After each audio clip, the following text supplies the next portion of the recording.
आली आहे की तुझ्या आयुष्यामध्ये एक कन्या देखील आली आहे, म्हणजे मुलगी देखील आलेली आहे आणि त्याच्यानंतर तुझ्या बॅटमधून धावा यायला सुरुवात झालेली आहे. तर ओव्हरऑल या दोन मॅन ऑफ द मॅच बद्दल, तुझ्या टीम बद्दल, तुला टीम मध्ये घेतलंय त्यांच्याबद्दल, आरसीसी पेट टीम बद्दल आणि आता जी खुशखबरी आली आहे त्याच्यानंतर तुझी बॅट देखील चालू लागली आहे त्याबद्दल मला जाणून घ्यायचं आहे.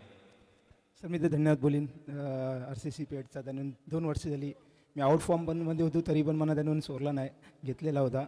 आणि थँक्यू मी R C B Suhail Bunty, आमचे गणेदा, विवेक सगळे आहेत, त्यांचं धन्यवाद मी बोलीन. सर फॉर्ममध्ये तर नव्हतोच, लेकिन करायला लागतो प्रयत्न. कसं सर आता ग्राउंडवरही पण मी लक्ष थोडा कम होता माझा, त्याच्यासाठी का फॅमिली पण जरा होती, याच्यामुळे जरा ध्यान नव्हतं. त्याच्यामुळं मला असं वाटलं एक बोलताना एक इंसाला फील होते त्या गोष्टीचा का एवढा मोठा आपण प्लेयर आहो, लेकिन आपली बॅटिंग नाही, एवढी आपली फॅन येतात, सगळे अपेक्षा करतात आपल्याशी, ना आपली बॅटिंग नाही होतं, आपल्याला खराब वाटतं सर. लेकिन काय करणार, थोडा फॅमिलीचा प्रॉब्लेम बनतो याच्यानं. आता मी असं म्हणणं करीन, माझ्या बॅटला बॉल लागले, लेकिन मी धन्यवाद करतो सगळ्यांचा, जो प्रयत्न करतात, दुवा करतात, सगळ्यांचा मी थँक्यू बोलीन सर.